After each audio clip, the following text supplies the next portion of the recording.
Le Somaliland, région semi-autonome de Somalie, vient d'introduire une loi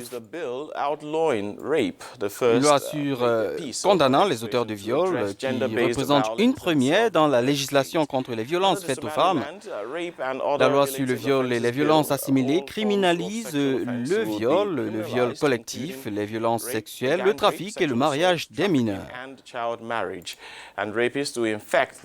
Les auteurs de viols porteurs du VIH seront condamnés à vie selon la dite loi qui a été approuvée dans la chambre basse du Parlement mais attend le quitus de la chambre haute. Le président devrait y apposer sa signature au plus tard le 1er mars. En effet, Jerry, jusqu'alors, le Somaliland ne reconnaissait pas le viol comme un crime et cela pourrait changer très bientôt, vous l'avez dit.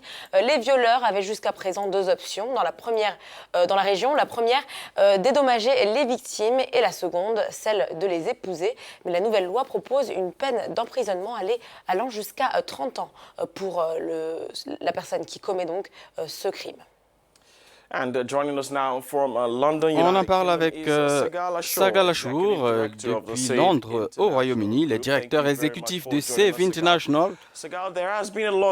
Alors Sagal, on a beaucoup parlé de la nouvelle loi qui pourrait condamner les auteurs de viol à 30 ans de prison. Un mois à peine après la prestation de serment du président Moussebi Abdi, peut-on affirmer que les choses sont en train de changer au Somaliland?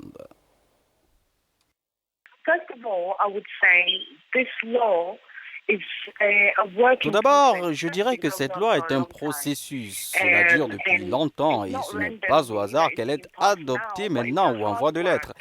Mais c'est le résultat du travail acharné de beaucoup de gens qui ont promu cette question pendant longtemps. Cela se produit sous la présidence de Moussebi Abdi et je pense que c'est une grande opportunité pour lui de donner un nouveau cap à l'autonomisation des femmes du Somaliland et au type de loi que ce pays souhaite promouvoir.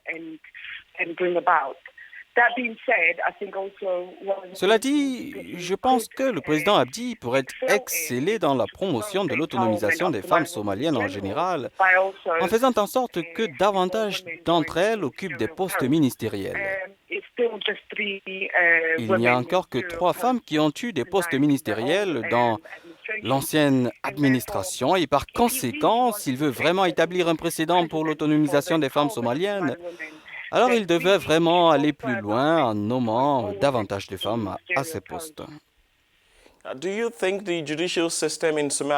Pensez-vous que le système judiciaire au Somaliland, qui est dirigé par des gens qui suivent encore des systèmes archaïques liés à la culture et aux traditions, sera capable d'intenter des poursuites pénales pour demander justice aux femmes victimes de viol?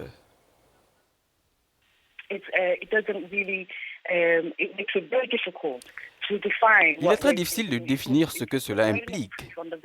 Il incombe à la victime de prouver que des voies de fait ont été infligées et ce n'est pas seulement par consentement. Ensuite, l'autre enjeu est de définir à quel âge on peut parler de mariage des mineurs, à quel âge il devient ou non un mariage des mineurs. Alors pour répondre à votre question, je suis d'accord que le plus important, c'est la mise en œuvre, parce qu'il est bon que nous ayons une loi qui soit passée par la Chambre basse et qui soit finalement adoptée par la Chambre haute. Et en fin de compte, que le président donne son assentiment. Néanmoins, le vrai défi est de savoir quand cette loi devrait être appliquée. Parce que, comme vous l'avez mentionné plus haut, et comme vous l'avez dit, dans la Corne de l'Afrique et dans de nombreuses parties du nord de la Somalie, il y a une loi légale et parfois des lois traditionnelles qui prévalent sur le droit positif. Cela veut dire que les femmes doivent se battre et dans ce cas, comment cette loi sera-t-elle mise en œuvre sur le terrain et qu'en sera-t-il du droit traditionnel? Lequel prévaudra sur l'autre? Ce sont des questions qui devraient être clairement définies par l'administration. Sagal, le Maroc, l'Égypte et l'Éthiopie ont érigé des dispositifs réglementaires similaires concernant le viol. Qu'est-ce que cela signifierait en clair pour les femmes du Somaliland?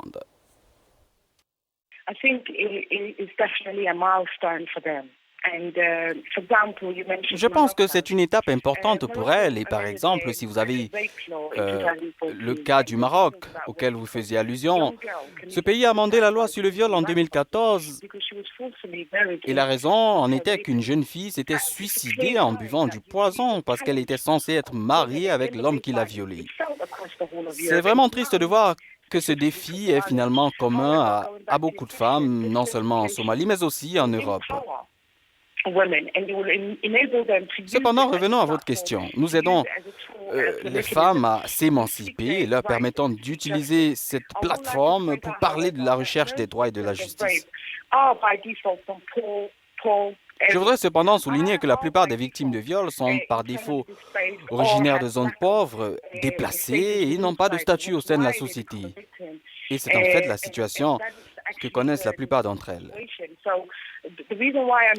Alors, la raison pour laquelle j'apporte cette précision est que nous devons garder à l'esprit que les victimes de ces crimes sont très probablement des personnes très vulnérables. Ce que l'administration doit faire, c'est de veiller à fournir des mécanismes et des espaces pour que ces jeunes femmes obtiennent une aide médicale afin de demander une indemnisation et par la suite demander justice.